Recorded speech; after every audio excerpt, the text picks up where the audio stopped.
This is part 2 of the one-night stand with a ruthless man who claimed my soul. So if you haven't watched the part 1, click on the link above to watch it. Do well to like and subscribe for more amazing videos like this. Amara hadn't slept. Her body was exhausted, but her mind replayed everything on a loop. The ropes cutting her wrists, the laughter of strange men, the sharp echo of gunfire, and Jaewon's blood-stained face emerging from the smoke. Every time she closed her eyes, she saw him. Not just as her savior, but as the executioner. Morning sunlight filtered weakly through her curtains, but it didn't warm her. Seoul's city sounds, the hum of cars, distant chatter, felt unreal, as though she was trapped in someone else's world. When the knock came, her stomach twisted. She didn't need to ask who it was. "Open the door, Amara." His voice was calm, deep, unshakable. Her hands clenched into fists. For hours she had debated what she would do if he came. Run? Hide? Scream? But something inside her snapped instead. She flung the door open. There he stood, immaculate as always. Black suit pressed, tie knotted perfectly, hair slicked back. The only sign of last night's carnage was the faint red mark on his cuff, as if blood had dared stain him and failed. Her voice cracked before she could stop it. "You ruined my life." He blinked once, unfazed. "I saved your life.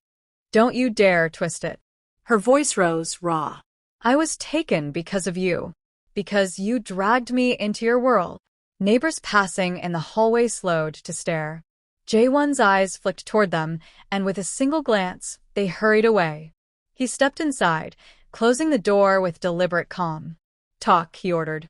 "I don't want to talk." Her chest heaved. "I want you gone. I want my life back before you. Before that night. Before you marked me." Her voice cracked on the last words. She turned away, tears burning her eyes. Jaewon's footsteps moved closer. "Amara. Don't." She spun back toward him, trembling. "Don't say my name like it belongs to you. I'm not yours. I was never yours." His expression didn't falter, but his silence was heavy. She pushed harder. "I was pure. Do you understand? I was saving myself, not because of some fairy tale, but because it was the only piece of myself I had left. I didn't give it to you. You took it. And now," her voice broke, and tears spilled down her cheeks, "now I can't even look in the mirror without seeing your shadow." The room fell into thick silence. Jaewon's jaw tightened, but his eyes, for the first time, they weren't cold steel. They wavered, like cracks in glass. He stepped closer, slower this time, as though she were a wild bird that might flee. "You think I don't know what I did?" His voice was lower than she'd ever heard. "You think I don't hear that night in my head? Every time I look at you, Amara, I know I crossed a line no man should cross." She froze, shocked. "But I can't undo it," he continued, his tone sharp with something like desperation. "I can only live with it." And the truth is, he swallowed hard, gaze dropping for a fleeting second. "You've become the only thing I can't let go of." Her lips parted, trembling. She had expected arrogance, denial, cruelty, but not this.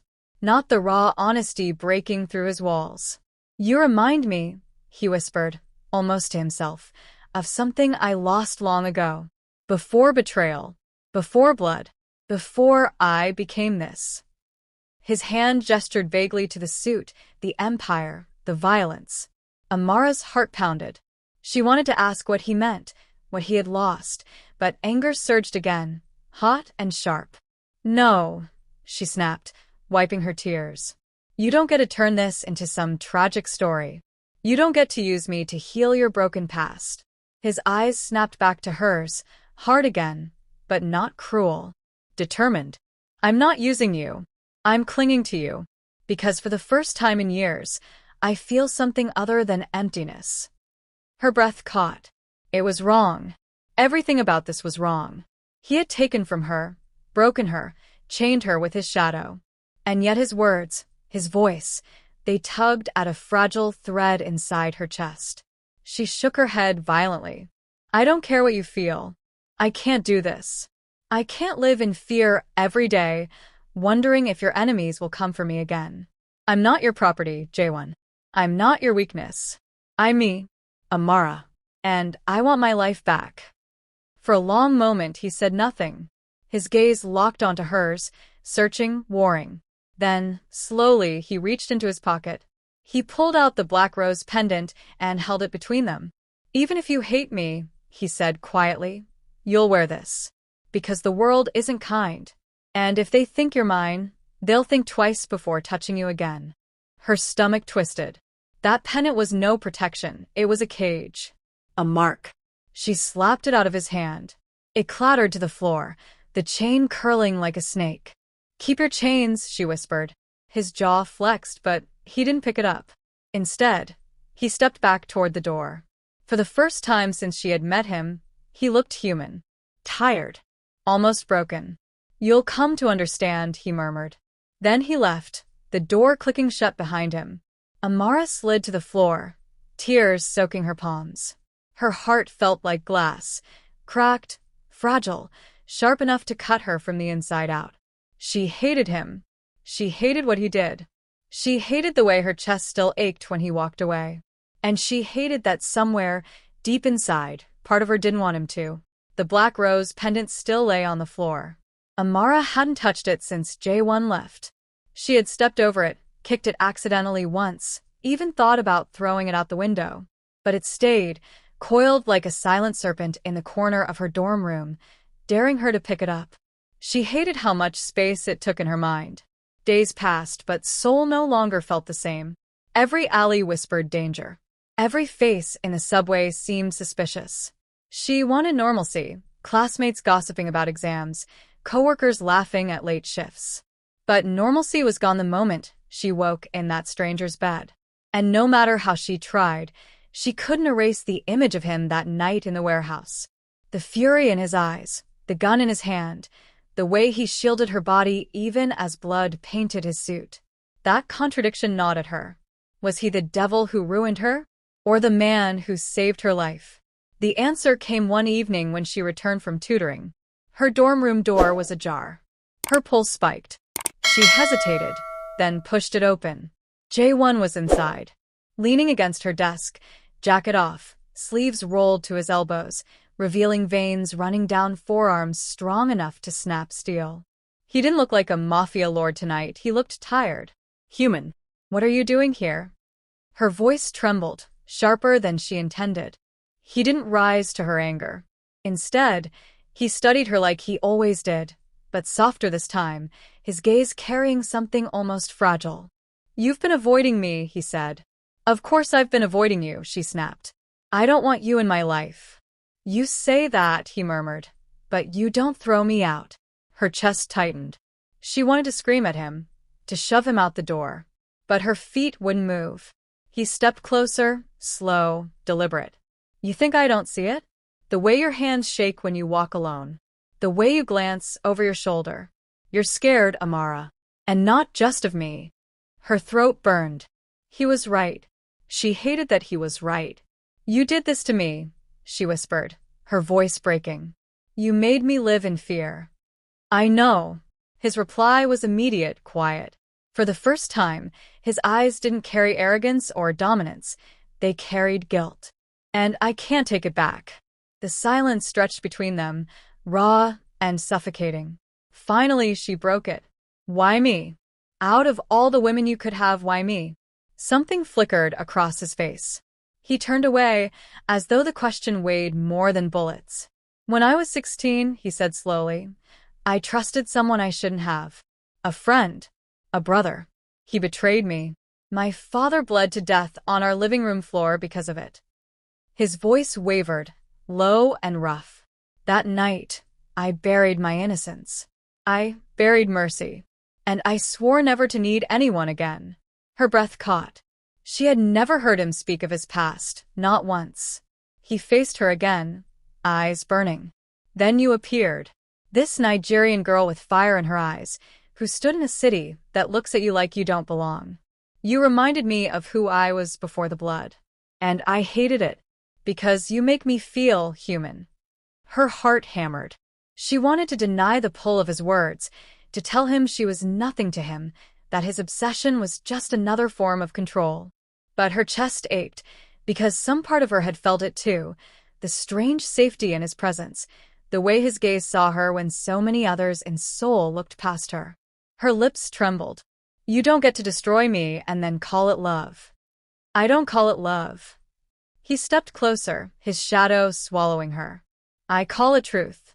You're in me now, Amara. Whether you hate me or not." Her back hit the wall.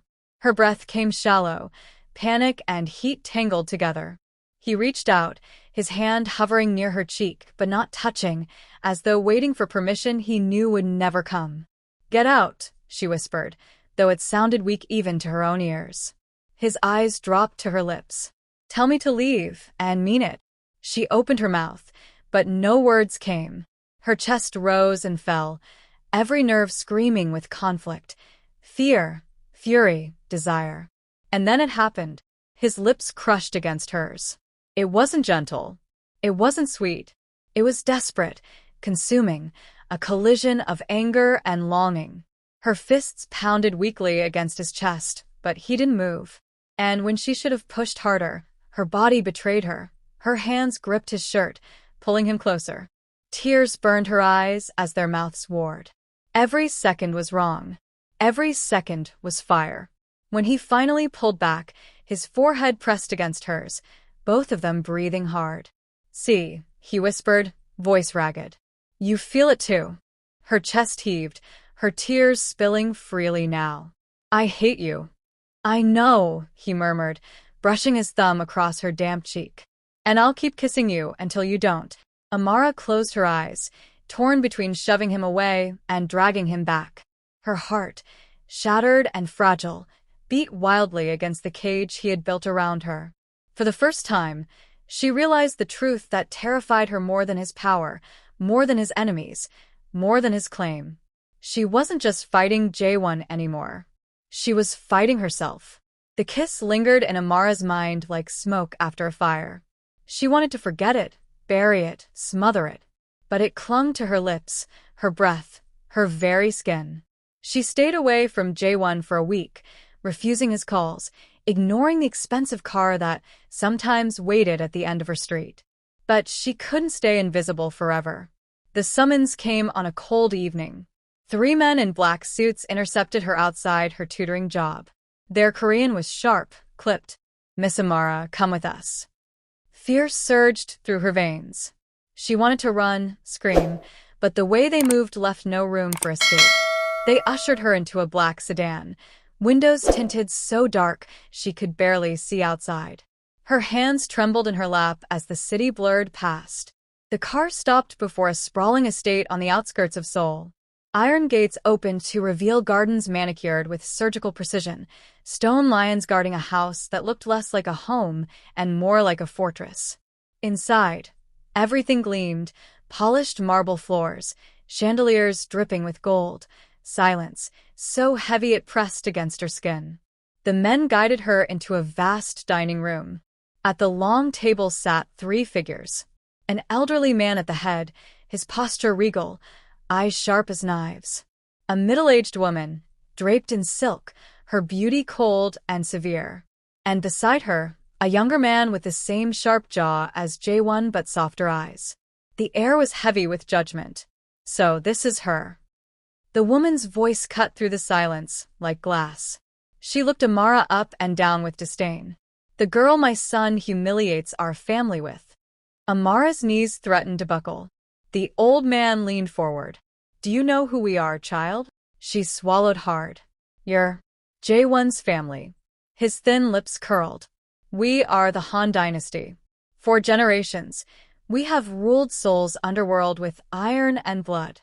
And yet, his gaze sharpened, pinning her. "A foreign girl thinks she can soil that bloodline?" "I didn't," her voice cracked. "I didn't choose this." Silence. The woman's hand struck the table. "Whatever you think, know this. You are nothing here. You are not Korean. You are not of our class. You are not even fit to breathe the same air as us." The words pierced deeper than any knife.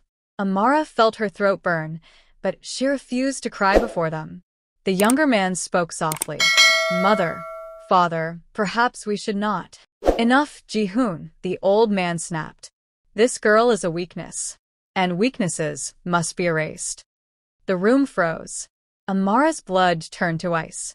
What do you mean? The woman's smile was cruel. You should have stayed invisible, girl. Now you'll disappear. The doors burst open. Jae-won strode in, black suit immaculate, fury radiating from every step. His eyes locked on Amara, and then on his family. What have you done? His voice was low, dangerous. The old man didn't flinch. We are correcting your mistake. She is not a mistake, Jae-won snarled. He moved to Amara, pulling her behind him, his body a shield. Touch her again, and I'll burn this house to the ground. The woman rose, her eyes blazing.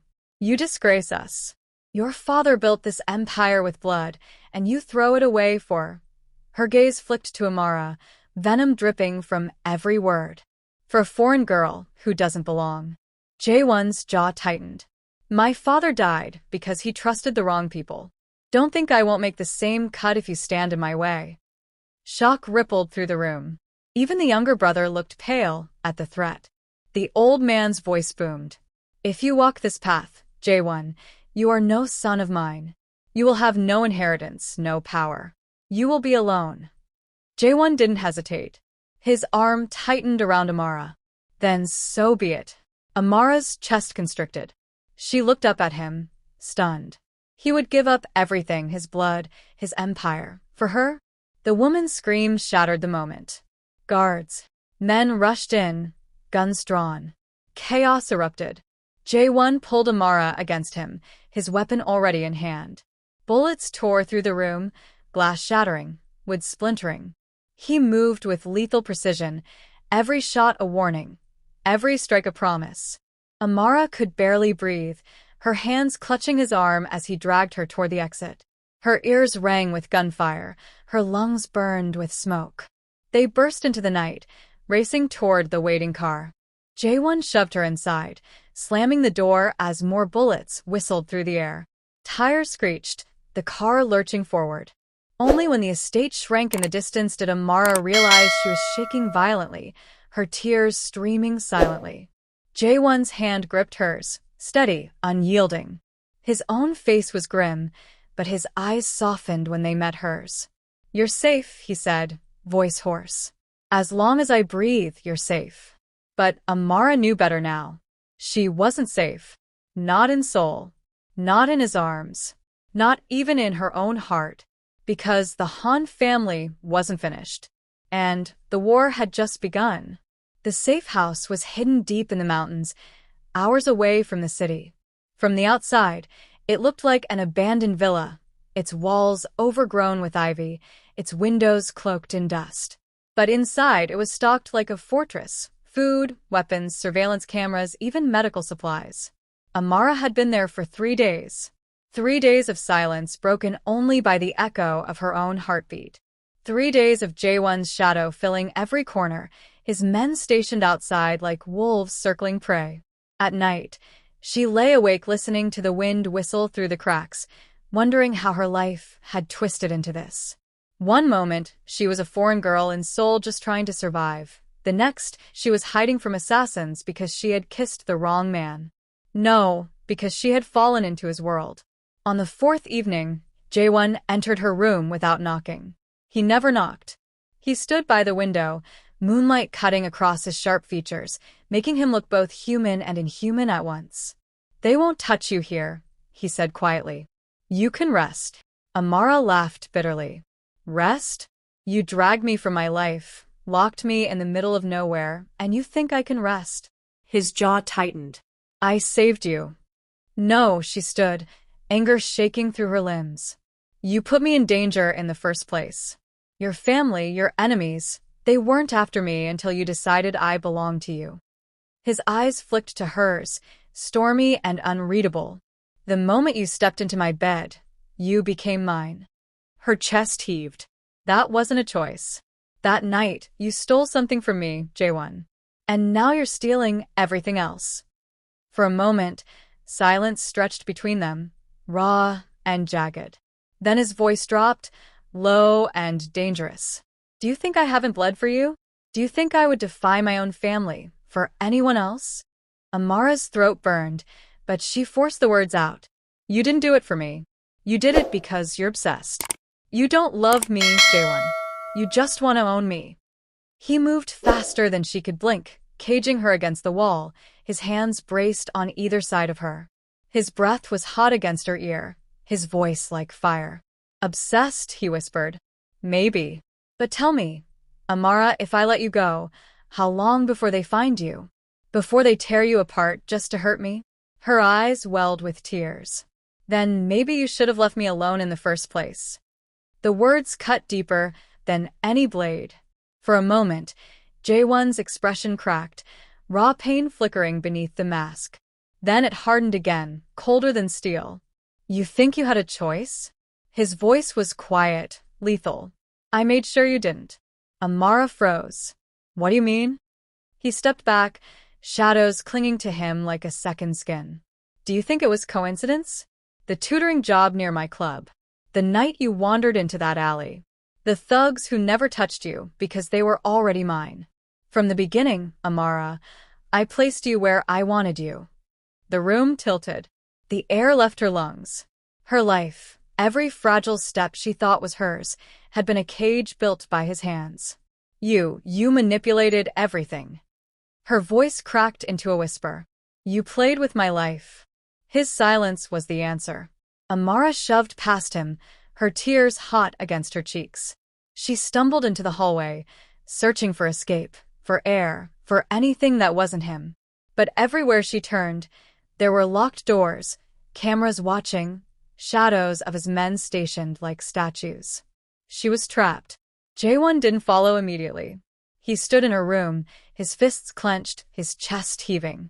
For the first time in years, he felt like a boy again, powerless, terrified of losing something he couldn't control. When he finally stepped into the hallway, Amara was curled against the wall, knees drawn to her chest, silent sobs shaking her frame. He knelt beside her, his voice rough. I did it to protect you. Her eyes lifted, broken and fierce all at once. You did it to control me. He flinched. She whispered, her voice trembling but resolute. I hate you, Jaewon. The words gutted him. He had been stabbed before, beaten, betrayed. But nothing had ever cut as deep as those 3 syllables from her lips. For a moment, he wanted to rage, to scream, to remind her that she owed her life to him. But when he looked into her eyes, all he saw was the reflection of a man he had become, ruthless, manipulative, unworthy. And it terrified him. That night, Amara lay awake, staring at the ceiling, her heart a battlefield. She hated him. She feared him. But beneath it all, some part of her still ached for the man who had bled to protect her, who had kissed her like he was drowning. Jaewon didn't sleep either. He sat in the dark, a glass of whiskey untouched at his side, staring into nothing. His empire was slipping, his family had declared war, and the only woman he couldn't let go of now looked at him like a monster. But even if it meant burning the world, he would not release her. Because Amara wasn't just his obsession anymore. She was his weakness. And his only salvation. The first shot shattered the silence of the safe house. Amara jolted awake, her chest tightening as gunfire crackled through the night. The walls vibrated with the echoes, the stench of smoke seeping into her room. For one moment, she thought it was another nightmare, until the door burst open. Stay down, one of Jaewon's men barked, his voice sharp with urgency. His gun was already drawn, his eyes wild. Amara stumbled out of bed, heart pounding. What's happening? They found us. His jaw was clenched. Move. Her blood ran cold. They? The rivals. The men who wanted to break Jaewon by breaking her. Before she could process, Jaewon appeared behind the guard, a storm in human form. His black shirt was half unbuttoned, his tattooed chest streaked with sweat and ash. He held a pistol in one hand, a blade in the other, his eyes blazing. Amara, he snapped, his voice like fire. With me. She hesitated. Just hours ago, she had told him she hated him. But right now, he was the only anchor in a world falling apart. He grabbed her hand, pulling her into the hallway as bullets ripped through the windows. Men shouted in Korean and English, curses mixed with battle cries. The villa had become a war zone. They ran through corridors lit by the flicker of muzzle flashes. Jae-won moved like a predator. Precise, lethal, untouchable. Every rival who crossed their path fell, blood blooming like roses on the marble floors. Amara couldn't breathe. She pressed against the walls, her hands trembling, as Jae-won's blade cut through a man's throat with brutal ease. "Don't look," he growled when he saw her frozen. But she couldn't turn away. For the first time, she saw not just the mafia lord, but the monster he became in war. And yet, even in that darkness, he shielded her. Every strike meant to keep her alive. They reached the staircase, only to be met with a hail of bullets. Jae-won shoved her behind him, returning fire with terrifying precision. One rival broke through the chaos, lunging at Amara with a knife. She screamed, before Jae-won tackled the man to the ground, stabbing him until the light left his eyes. Blood splattered across Jae-won's face. His chest heaved, his eyes feral. And then he turned to her, voice shaking for the first time. "Stay behind me. Don't let go." They pushed through the carnage, step by bloody step, until they reached the courtyard. Cars burned, bodies lay strewn across the gravel, and the night sky glowed red with fire. But it wasn't over. From the shadows emerged the rival boss himself, a man older, scarred, eyes gleaming with cruel satisfaction. He held a gun, and his target wasn't Jae-won. It was Amara. Black Rose. The man sneered. "You bleed tonight." The world slowed. Jae-won saw the gun rise. He didn't think. He didn't hesitate. He threw himself in front of her. The shot rang out, splitting the night. Amara's scream ripped through the flames as Jae-won staggered, blood blooming across his side like a crimson rose. He dropped to one knee, but even wounded, he lifted his gun and fired. The rival boss fell, his body collapsing into the dirt. Silence followed, thick, suffocating, broken only by the crackle of burning wood.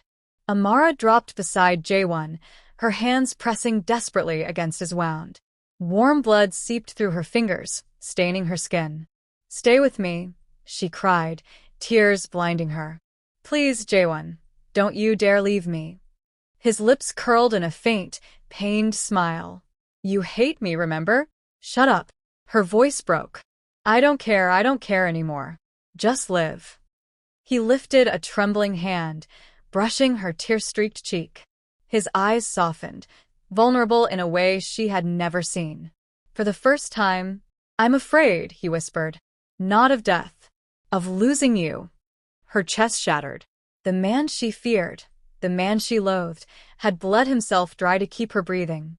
And in that moment, her hatred collapsed into something raw, terrifying, undeniable. Love. His men finally stormed the courtyard, finishing off the survivors and rushing to their boss's side. But Amara refused to let them take him. "I've got him," she said fiercely, her hands still pressed to his wound. "I won't let him go." They carried him inside together, the fire outside raging like the war still burning between them. But in Amara's heart, a seed had taken root. The seed of something she swore she'd never feel for him. Something that might save him, or destroy her. The safe house smelled of smoke and blood. The men had dragged the last of the bodies away, but the echoes of violence still clung to the walls. Amara sat at Jae-won's bedside, her hands trembling as she pressed a damp cloth to his wound. His shirt had been cut away, leaving the black rose tattoo stark against pale skin now streaked with crimson. Every time he winced, her chest clenched tighter. "You should rest," one of his men murmured from the doorway. She shot him a glare sharp enough to silence him. "Leave us." The guard hesitated, then bowed and stepped out. For the first time since the gunfire ended, it was just the two of them. Jae-won stirred, his eyes fluttering open. The usual steel was gone, replaced by exhaustion, pain, and something softer that unnerved her more than his violence ever had. You stayed, he whispered. Her throat tightened. Of course I stayed. You almost died. His lips curved faintly, though the effort seemed to cost him. If I had, at least you'd be safe. Don't say that. Her voice broke. She dipped the cloth again, wiping the blood from his chest. Don't you dare talk like your life doesn't matter. Not after what you just did for me. He caught her wrist, weak but steady. His thumb brushed against her pulse, lingering there as if to remind himself she was real, alive. It does matter, he said softly. Because of you. Amara's breath caught. The words sank into her bones, terrifying and tender all at once. As she worked, she found herself studying the tattoo again. The black rose inked across his chest.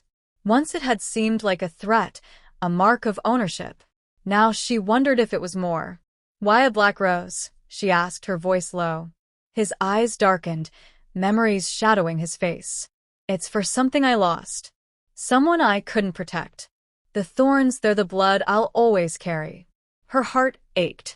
She wanted to press, to ask who, but his expression warned her that the wound ran deeper than the one in his side. So instead, she whispered, you protected me. He closed his eyes, as if the words were a balm. Hours passed in silence, broken only by the soft scrape of cloth against skin and the sound of his breathing. At some point, Amara realized her tears were falling onto his chest. You should hate me, he murmured, opening his eyes again. She froze. I forced you into my world. I broke what was precious to you. His gaze locked onto hers, raw and unflinching. But even if it damned me, I couldn't let you go. Her chest heaved. I did hate you, she admitted, her voice trembling. I still should. But when you bled for me tonight, when you stood in front of that bullet, Her words tangled in her throat, too heavy to finish. He reached for something on the nightstand. Slowly, with trembling fingers, he held it out to her. The black rose pendant. Amara stared, her breath catching. The same pendant that once felt like chains. But now his hand shook as he pressed it into hers. Before, I gave this to mark you as mine, he said, his voice rough. Tonight, I give it back as something else. Not as a lord, not as a man who owns, but as a man who loves. The word lingered in the air, fragile and dangerous. Her fingers closed around the pendant. Her tears blurred the room as she leaned down, pressing her forehead to his. I don't know what this is between us, she whispered, but I know I can't walk away anymore. His lips brushed hers, tentative, reverent. The first kiss that wasn't a claim or a demand, but a confession. For the first time, Amara kissed him back.